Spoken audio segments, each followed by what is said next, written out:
Assalamualaikum warahmatullahi wabarakatuh. Review kaidah pecahan dan peluang kelas 12. Oke, ini udah part yang kesekian ya. Sekarang kita akan bahas berarti tentang peluang nih ya. Tadi udah dijelasin peluang itu rumusnya adalah NA per NS ya. Ini kita review jadi hanya sekedar review ya. Oke, sekarang kita lanjut, ada namanya frekuensi relatif.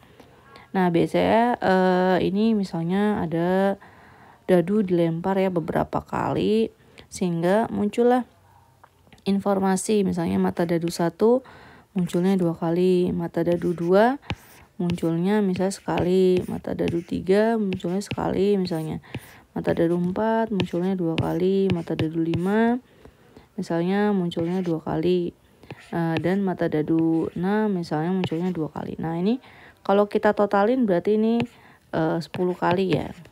10 kali pelemparan gitu ya. Oke. Nah, berarti frekuensi relatif dari informasi ini bagaimana? Ya, tergantung informasi pertanyaannya apa. Misalnya frekuensi relatif pada misalnya mata dadu 6 misalnya. Oh, berarti mata dadu 6 berapa jumlahnya? Oh, 2 kali ini mendapatkan. Lalu totalnya berapa? Ini total pelemparannya ini adalah 2 tambah 1 tambah 1 tambah 2 tambah 2 tambah 2. Berarti berapa? 10. Oh, berarti 2/10 frekuensi relatifnya untuk mata dadu 6. 2 dari total semuanya 10. Jadi 2/10 seperti itu. Nah, kalau misalnya ditanya frekuensi harapan beda lagi ya. Kalau frekuensi harapan berarti ini ada unsur peluangnya. Kalau tadi kan gak ada unsur peluangnya ya. Dia hanya kita kasih tahu informasi, ini kalau saya udah lempar 10 kali nih, ternyata datanya seperti ini. Berarti berapa frekuensi relatifnya untuk mata dadu 6 seperti itu. Nah, kalau frekuensi harapan berarti di sini ada nilai peluang ya.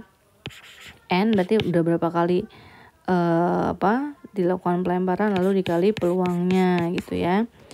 Contoh misalnya peluang harapan hidup gitu ya. Misalnya peluang harapan hidup di suatu kota itu misalnya 0,97 gitu ya.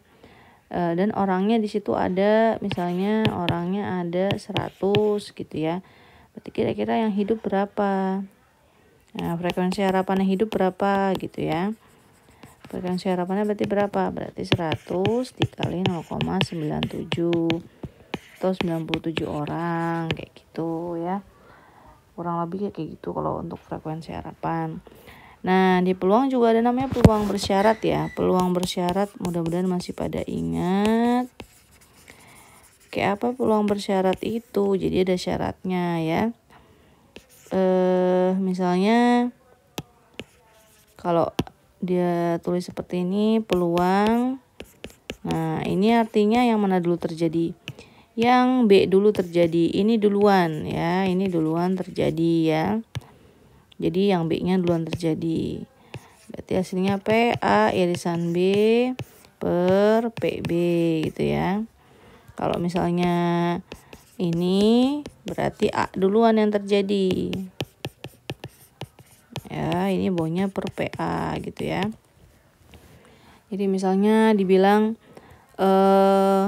misalnya ada peluang A adalah 0,61.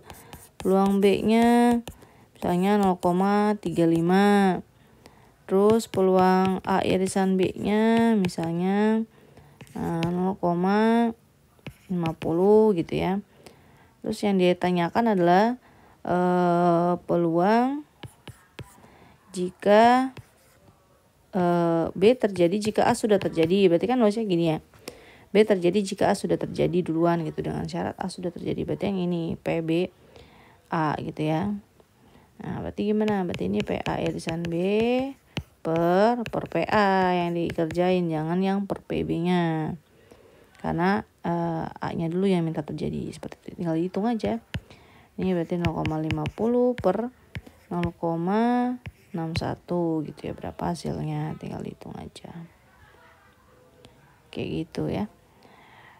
Kemudian di peluang juga ada nggak di peluang aja ya, sebenarnya di kombinasi atau tempat lain juga ada misalnya soal yang memintanya itu harus minimal gitu ya, minimal atau maksimal ya.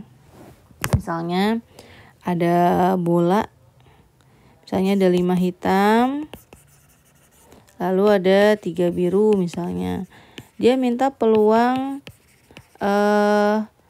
terambilnya 3 bola sekaligus gitu ya. Tapi paling sedikit 2 biru. Nah, ini berarti sebenarnya secara tidak langsung ini peluang majemuk ya. Kita berarti punya beberapa pilihan. Pilihan pertama, karena diambil 3 bola, paling sedikit 2 biru berarti 2 biru ya. Hitamnya berarti 1. Atau 3 biru berarti hitamnya tidak ada. Ada lagi pilihannya? 1 biru tidak mungkin ya. Ini totalnya harus diambil 3 bola ya. Nah, ini antara sesamanya 2 biru dengan 1 hitam itu pakai dan. Sedangkan antara ini dengan ini adalah atau ya, berarti tambah. Nah, jadi cara ngitungnya berarti kombinasi. Biru berarti 32 kali hitam itu 51. Kita hitung dulu berapa. Nanti hasil ini kita akan tambah. Ini yang birunya 3. Yang ininya tidak ada gitu ya. Nah, tinggal dihitung ini berapa hasilnya, lalu kita jumlah. Ini menjadi N A gabung B-nya ya. Apakah ada di sana? Tidak ada di sana di sini ya. Lalu kalau sudah hasilnya jumlah, jangan lupa untuk NS-nya karena ini tanya peluang. NS itu berarti tetap gabungan dua-duanya. Ini ada hitam dan biru itu 8 ya. Sedangkan diambilnya 3. Nah, ini berapa hasilnya akan jadi NS. Nah, berarti kalau mau tahu peluangnya, ya berarti peluangnya jangan lupa tinggal dihitung aja ini berapa, NS-nya hasilnya berapa. Gitu ya. Tinggal diperin aja. Selesai gitu. Jadi dimunculkan dulu beberapa kemungkinannya. Jangan langsung paling sedikit 2 biru, jadi kamu langsung ambil birunya 2 aja gitu, enggak. Tapi ada pilihan juga untuk yang 3 birunya karena paling sedikit adalah 2 biru, berarti 3 biru juga boleh. Nah, sekarang misalnya peluangnya sudah dimunculkan nih ya. Misalnya peluang lulus ya. Misalnya peluang lulus si A adalah misalnya 2/3. Nah, peluang lulus si B adalah misalnya 1/4. Nah, soalnya misalnya peluang hanya 1 yang lulus. Nah, hanya 1 yang lulus. Tidak dibilang A yang lulus atau B yang lulus, tapi hanya 1 yang lulus. Berarti gimana? Berarti kita punya 2 kemungkinan. Kemungkinan pertama adalah A lulus, B-nya tidak lulus. Jangan ditulisnya PA aja, B-nya ya dikatakan tidak lulus. Ini kan terjadi bareng-bareng. Lalu kemungkinan yang kedua adalah P-nya yang A-nya tidak lulus, sedangkan yang B-nya lulus. Nah, ini kita hitung dua-duanya dalam bentuk perkalian, lalu kita jumlah berapa totalnya. Nah, kalau misalnya peluang lulusnya A-nya adalah 2/3, berarti peluang tidak lulusnya adalah 1/3. Kalau misalnya peluang lulus B-nya adalah 1/4, berarti tidak lulusnya adalah 3/4. Nah, ini tinggal kita hitung. Berarti ini 2/3 dikali 3/4, berarti berapa nih? 2/4 ya. Yang ini berarti 1/3 dikali 1/4, hasilnya berapa? 1/12, ini tinggal dijumlah aja. Nah, ini mungkin gak usah kita sederhanakan.